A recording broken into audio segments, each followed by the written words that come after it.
Everyone. तो जैसा कि आप सब जानते हैं कि मैंने 39 केजीज ऑलरेडी लूज कर लिया है और मेरा करंट वेट 61 केजी है। तो मैं आज आपके साथ एक बहुत ही ऑनेस्ट बात शेयर करना चाहती हूँ। मुझे पहले लगता था कि वेट लूज करना ही सबसे बड़ा चैलेंज है। मुझे लगता था कि एक बार वेट लॉस हो जाए तो उसके बाद लाइफ काफी इजी हो जाएगी। मुझे लगता था कि वेट लूज करना ही या अपने गोल को अचीव करना ही वेट लॉस का सबसे डिफिकल्ट पार्ट होता है।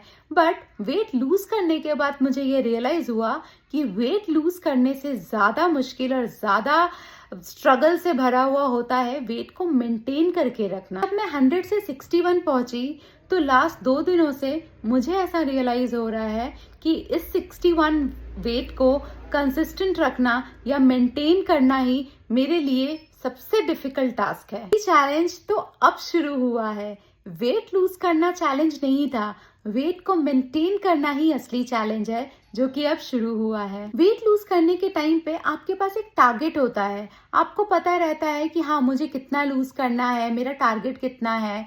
और फिर क्या होता है, आप स्केल चेक करते हो और आपका अगर 500 ग्राम्स 200 ग्राम्स भी अगर कम होता है या 1 केजी कम हुआ तो आपको काफी एक्साइटमेंट होती है। आपको लगता है चलो कुछ तो प्रोग्रेस हो रहा है। लेकिन जब आप अपने टारगेट को अचीव कर लेते हो तब कोई फिनिश लाइन नहीं होती है। जब फिनिश लाइन नहीं होती है और आपको पता रहता है कि आपने जो हेल्दी हैबिट्स को डेवलप किया है वो आपको अब लाइफ लॉन्ग फॉलो करना है, 1 महीने के लिए नहीं। पहले तो लगता है अरे 1 मंथ का तो है ही बात, 1 मंथ के बाद जो मर्जी कर लेंगे, 1 मंथ के लिए कंसिस्टेंट रह जाते हैं।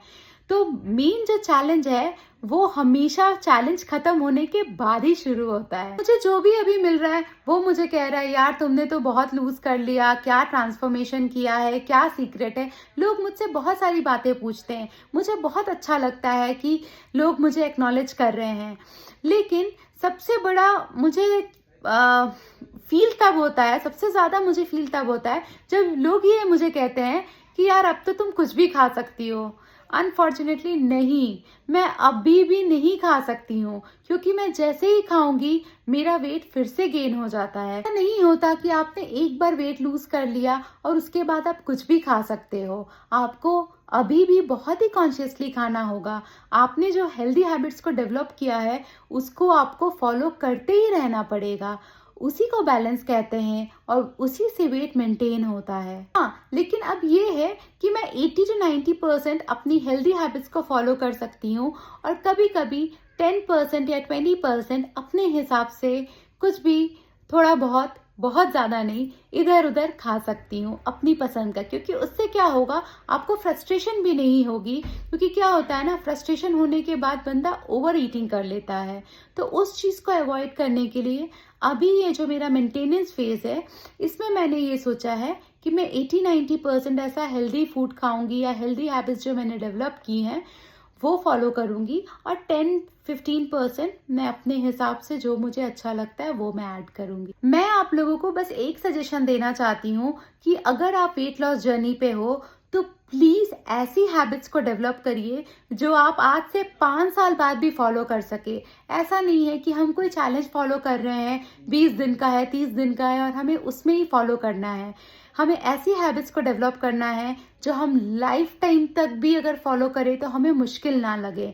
इसीलिए कभी भी मैंने क्रैश डाइट्स नहीं किए क्योंकि मुझे पता था कि अगर मैं वो करूंगी तो मैं कभी भी उसे फॉलो नहीं कर पाऊंगी लंबे समय तक। टेम्पररी डाइट जो होती है उससे हमें टेम्पररी रिजल्ट्स ही मिलते हैं, लेकिन आपको परमानेंट रिजल्ट्स चाहिए तो आपकी लाइफस्टाइल भी परमानेंट हिसाब से ही चेंज होनी चाहिए।